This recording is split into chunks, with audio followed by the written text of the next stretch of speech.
Well, welcome to another episode of All Revved Up, episode 3. Jack, good to be here. Welcome to everyone. It's great to be back. And thanks very much for your comments. And we hope you enjoyed the first two episodes that we did at Cameron Sports Cars. What I would say is that we want to try and visit different locations over the course of the podcast. But of course, it is ultimately a podcast. So we still want to bring you the chat and the content. But we're in perhaps slightly less glamorous surroundings this week. Indeed. So, Although maybe I speak for myself. so Jack, last couple of weeks since we were at Cameron's, what have you been up to? What's been happening in your world? Do you know what? Not a huge amount in the world of cars. What I have done recently is I've been to Copenhagen for the weekend, somewhere I've not been before. I wanted to go for a little while. We picked a time when it was pretty cold over there, so it was great. Really nice hotels, really good restaurants. On the car front, a lot of electric cars, which I knew when I went, and I knew that they didn't have Uber either.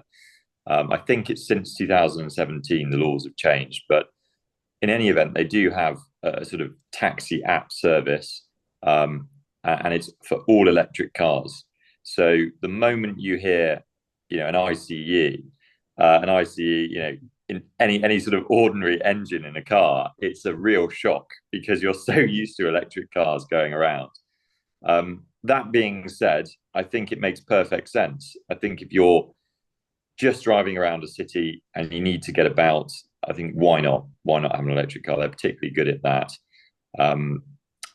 Yeah, but had a really good time actually. I'd Nice. recommend it to our listeners. No, very good. And what was the common electric car around there? Was there one in particular which was the That's a majority of really users? interesting question actually, because you'd expect it to be possibly a Tesla, Yeah. or maybe you wouldn't, but I did at least expect it to be Teslas.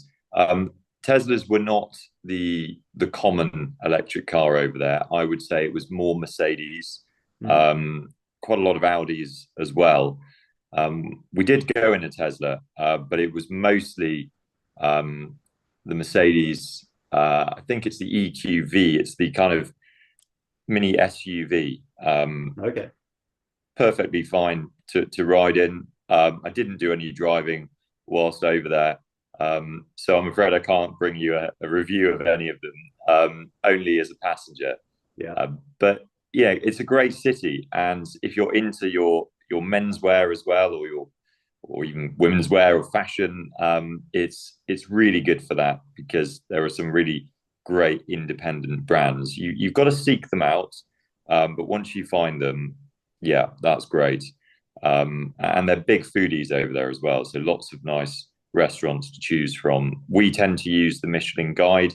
We don't necessarily go to Michelin stars because they are that much more expensive, but it's a really good um, kind of arbiter and guide if you're new to a city to finding good restaurants and just good places to eat. Absolutely. And in the recent years, they've introduced a sort of a category called Bib Gourmand, which is Absolutely. excellent to finding sort of very high standard places that the Michelin Guide have approved, but at quite reasonable prices relative to the kind of things that would normally be on the guide. So yeah, look out for those sort of Bib Gourmand ratings associated with the restaurants all across Europe on the guide. And I think talking about Europe and Michelin, that leads us on to what you've been up to, which is in Paris. You've been to Retromobile, haven't you?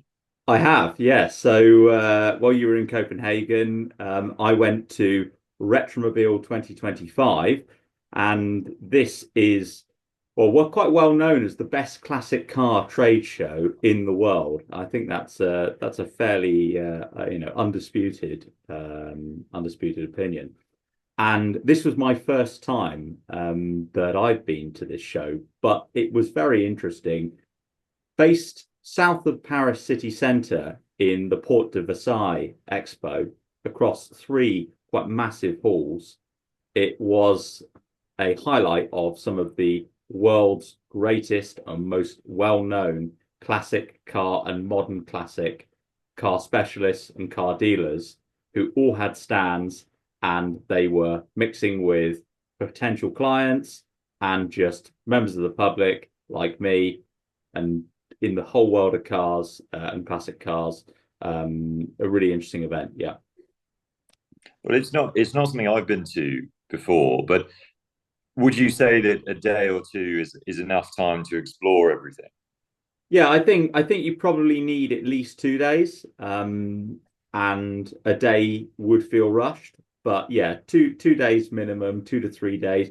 If you can, the best thing to do is to go on the weekdays rather than the weekend. So it's Wednesday all the way through to Sunday every year, and the best days to go are on that Wednesdays and Thursdays.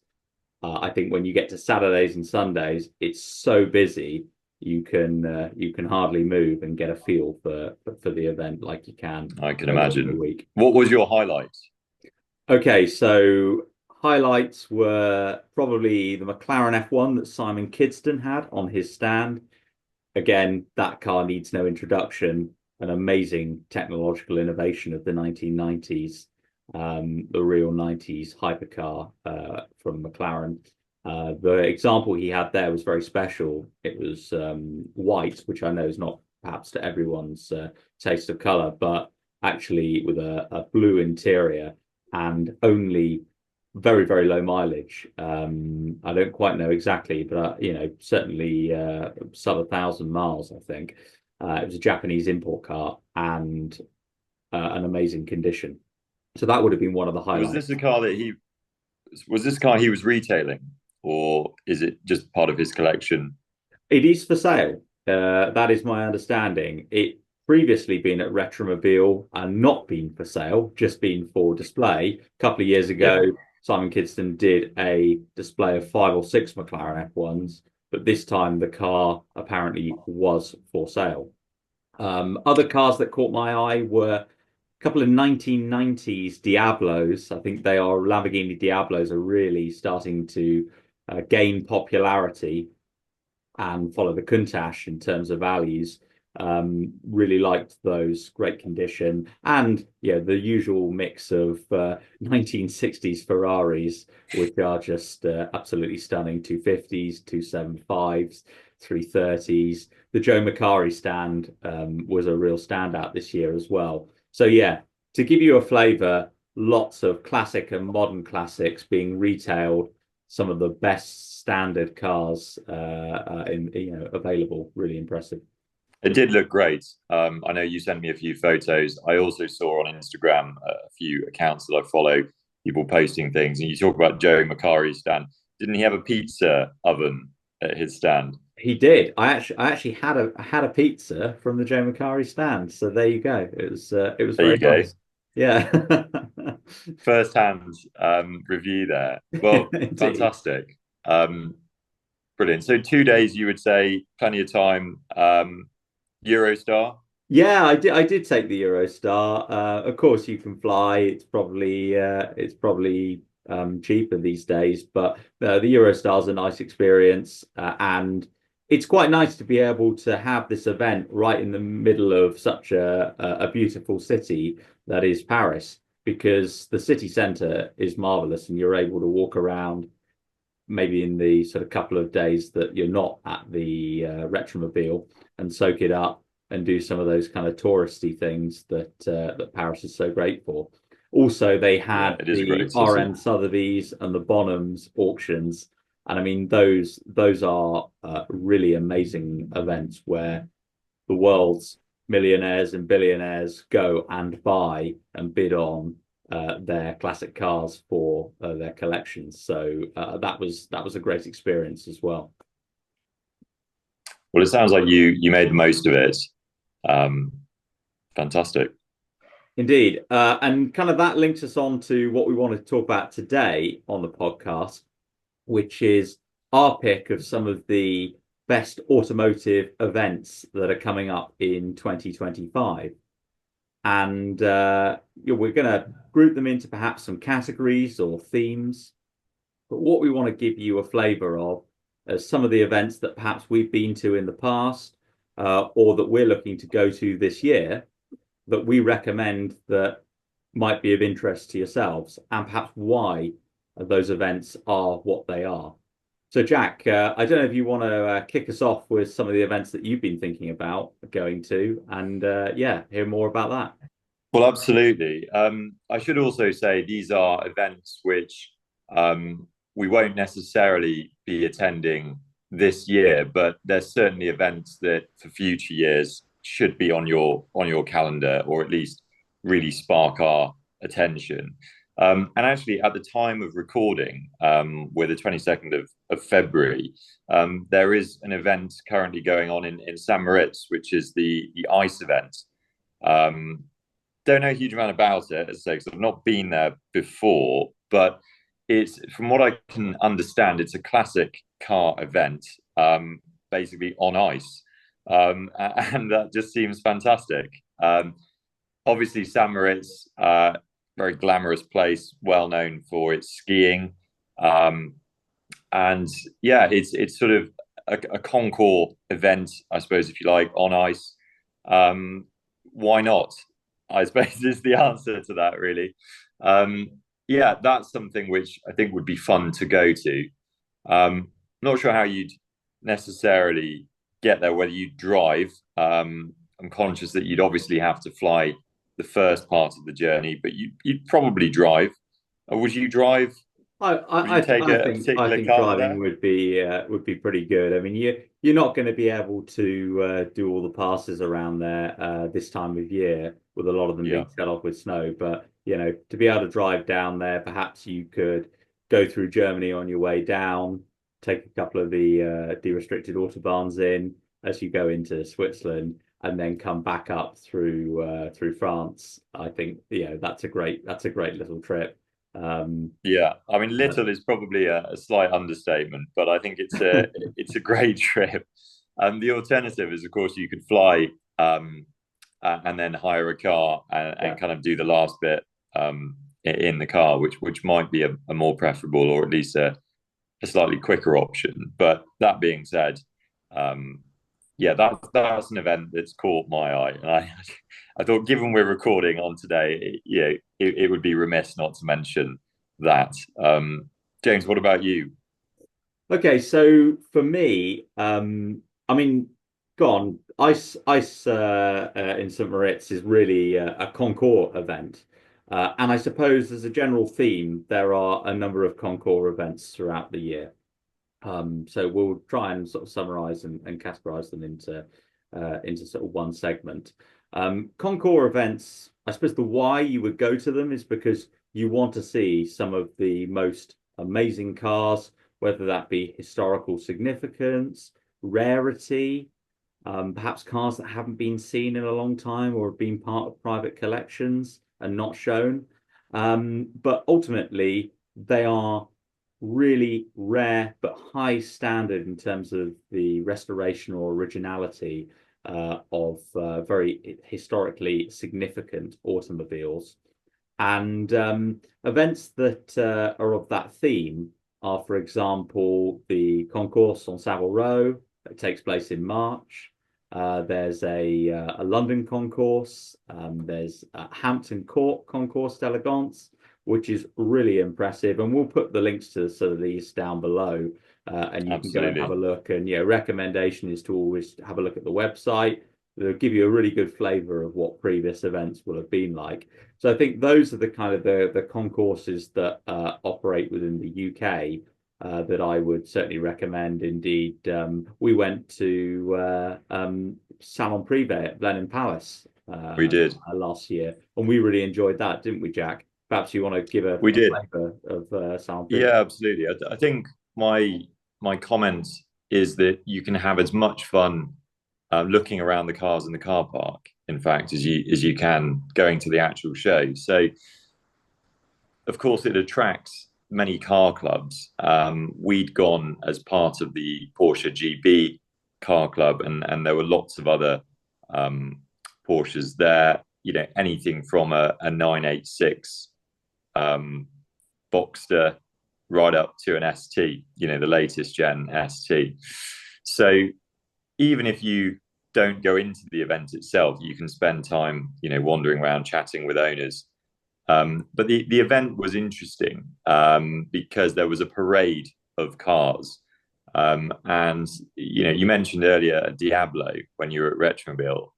I'll never forget the Diablo that was sort of part restored, but it'd been Oh stripped yeah, yeah. down deliberately, I think, to just show the extent of the restoration process. I think it was Simon Furlonger who It was was. exhibiting that, and the noise that Diablo made was ground shaking. Is probably the best way of describing it. It was a good event, but not a huge amount of cars in the actual show. But as I say, the car park, if if you feel like you need to look at more cars, the car park will provide you with that. So that's a good one to attend. I'd recommend that to Yeah, anybody listening.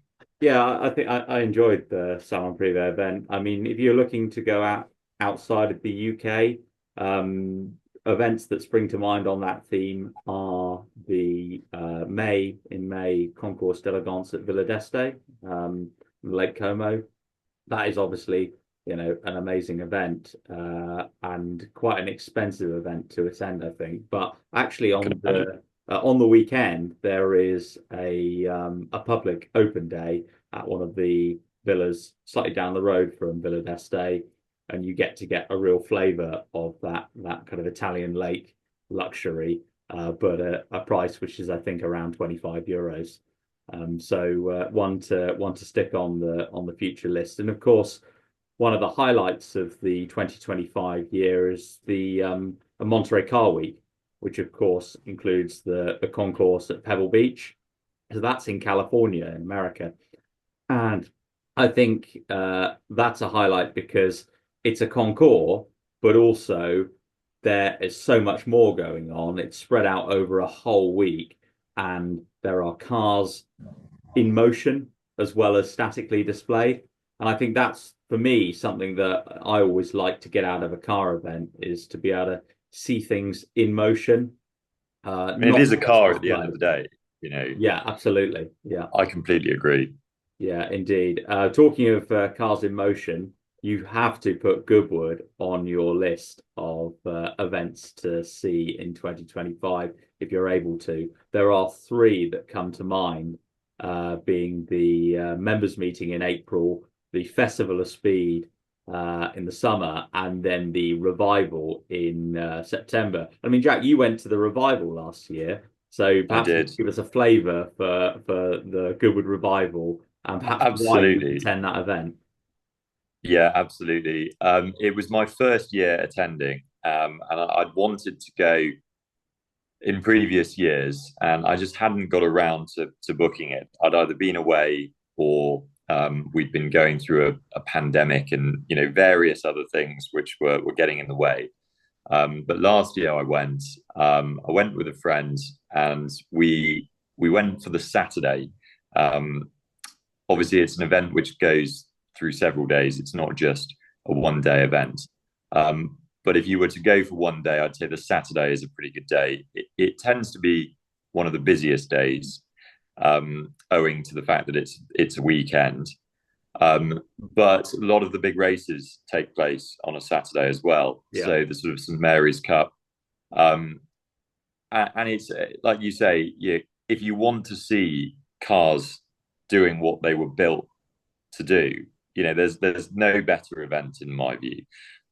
We were very fortunate to get trackside, and let me tell you, the noise that those cars make is phenomenal. I mean, these cars, of course, are from largely the sort of 50s and 60s, and a lot of them, are sort of raw, original examples, which, of course, unlike modern cars, don't have all the sort of filters, the noise reduction. Um, and yeah, I mean, there were moments where I had to put my finger in my ear because it got so loud every time the cars were going past. but that's by no means a criticism. If anything, that elevates the experience. I mean, it was fantastic. The other thing I really like is the fact that you can feel um, almost as if you've travelled back in time. Now, it's obviously an event which is, harking back to the sort of the 50s and the 60s, and before that, in fact, the 40s as well. But people dress up, and it's encouraged that you dress up in period clothing. And just wandering around looking at different outfits that people have put together Pretty cool. Yeah. is a treat in itself. Indeed. Yeah, it was fantastic. I think if there is one event to go to, and you can only go to one event, I'd wager Goodwood Revival. That should be the one. Yeah. But yeah, it's a fantastic event, and you've been as well, haven't you, James? I You have, yeah. you I know what I'm love the talking about. revival. Absolutely. It leaves you with tinnitus in the best possible way Yeah, you can imagine of that's some great. 250 Ferrari. I think Goodwood's become ever increasingly more popular. And if you're looking to get probably 70% of the revival experience in terms of the racing, you certainly don't get the period dress, then the members meeting is also worth recommending. Uh, Yeah, just because there are far fewer people, get yourself a GRRC fellowship. I think these days are £50 or so, and then you can obviously yeah, buy it's not it. expensive. Yeah, indeed. Because it does at least give you access to that without so many people, if that is something that appeals to you. But no, the revival's great, and I love the period dress as well. Did you go in any particular style? I did. I won't say the exact period, but I think it was probably inspired by the 50s, Cool. possibly a bit of 60s. I had a double-breasted um, navy blazer with some sort of cream trousers, light blue Very good shirt, with. and a cravat as well. So it was it was good. I would say we'll put a photo up, but I don't think we need to do that. You can Yeah, imagine we might what leave that. Yeah. yeah, so you can imagine what it looked like.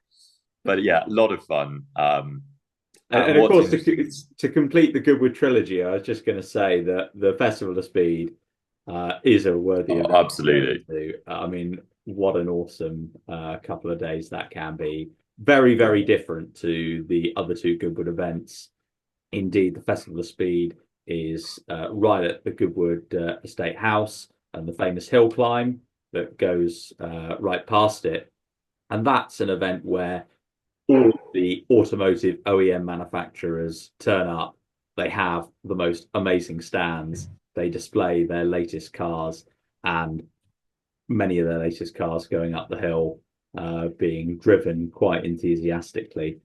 So yeah, definitely one to go on. It is again an incredibly busy event. You go on a weekend, you can go on the Thursday or the Friday.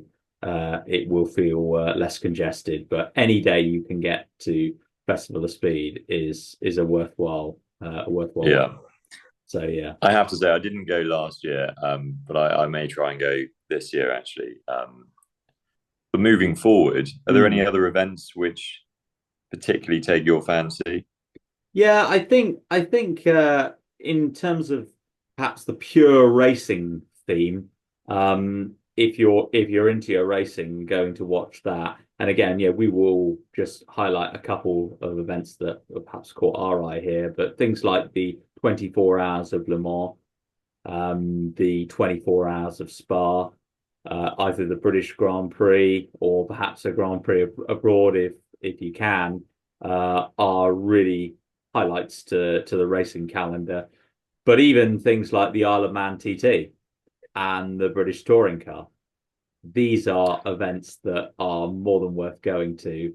And I defy you to go and not get a kick or a buzz out of going to those events. So yeah, I don't know, Jack, if you've got any thoughts on racing and perhaps what racing Yeah, events you'd like to go to. I think that's right. I mean, the Isle of Man TT, they've been threatening for years to stop it. And, you hear, well, this year is going to be the last year. Um, but I think that there is some sense in that. There is some truth in that, because it is a dangerous event. And it's one of the last remaining motorcycle events where you can see bikes going at full chat, on public roads. And it's certainly something I've not been to, and I would like to. Yeah. Just briefly on the subject of bikes, I'm not a motorcyclist myself, but my dad is, and he has always been. So when I was a kid, I used to go on the back of his bike. So I do have some interest in them. So that's certainly something I would quite like to go to. The Yeah. other point about 24 hours at Le Mans, of course, just to bring in a slightly different flavour for listeners, is Le Mans Classic, which is, I Definitely. believe, in early July, 3rd to the 6th of July. And of course, they are the classic Le Mans racing cars, Ford GT40 and the like. It's not something I've been to, but I can imagine that's a fantastic event. And if you like seeing vintage cars going around a track quickly, it's probably up there along with Goodwood Revival. So, James, are there any other events that you're keen to talk about and keen to explore? Yeah, I think ones that you can attend effectively without a ticket. So a lot of the events that we've spoken about are ticketed events, right? But actually, two that catch my eye that you can attend for free are Mille Miglia in the summertime, and that is in Italy. So, okay, you have to be in I'd love to Italy go. to travel to Italy. Yeah, But once you're there, you can watch the most amazing recreation rally of the famous Mille Miglia race that took place in the 1930s, 40s, and 50s. Yeah, they run this incredible race from the north in Brescia all the way down to Rome and back around. And I have followed that in 2023. So yeah, from my side, that's amazing. It sounds like something that you would like to go to, Jack. yeah, absolutely. Did you follow it in your car now? I did, yeah. No, I took the Cayman down, and probably lasting memories were blasting from sort of Siena north towards Maranello, having Jochen Mass in a 300 SL Gullwing, ex-Formula One driver, overtake me, and then trying to very briefly stick with him through the Tuscan countryside. One of those kind of pinch yourself moments for sure. Yeah. No, that sounds fantastic. And those 300 SLs dominate the Mille Miglia, don't they? They tend to be the ones that win. Absolutely, yeah. They're super quick and a great design as well. So yeah, Mille Miglia and London to Brighton. Something that actually an event that not everyone has heard of, but of course has been one of the most enduring, long-lasting events. Is it a veteran car It event is. Yeah, That's right. Yeah. So it takes you from Hyde Park in central London all the way to Brighton seafront. I did that in 2016, took part in that event in a 1902 James and Brown. And when I was much, much younger, I think I was about 6 or 7 years old, I lined this Westminster Bridge and watched those cars go by. And you can pick any fantastic. area along that route and watch them go by. And I always thought one day I would love to do that event. And then I got the opportunity to be a part of it in 2016. And that was a really memorable time. I have to say, it wasn't exactly the quickest experience. 60 miles, London to Brighton, and we took about 8 hours. Do most of the cars make it? I mean, how many of them? Because obviously, in a more modern car, that's not much of a feat going from London to Brighton. But I suppose for those veteran cars, that's quite the journey. Absolutely. Considering that we had rebuilt the engine and the gearbox and finished that at about 1 a.m. That morning of the event, yeah, we were lucky to make it, and many didn't. Yeah. But I think that's part of the fun is actually can you make Not the knowing if you're finish? going to make it. But yeah, that's a great event to be able to watch because you can just line the streets and soak up the atmosphere. So London to Brighton is definitely one of those to put on your calendar in the end of the year, being around early November. Well, I think with that being said, it's time for us to say goodbye and to wrap up this Definitely. episode. Um, it goes without saying, thank you for listening and for watching. And of course, you know, keep watching. There'll be more coming along. Absolutely. See you in the next one. Cheers. Thank you.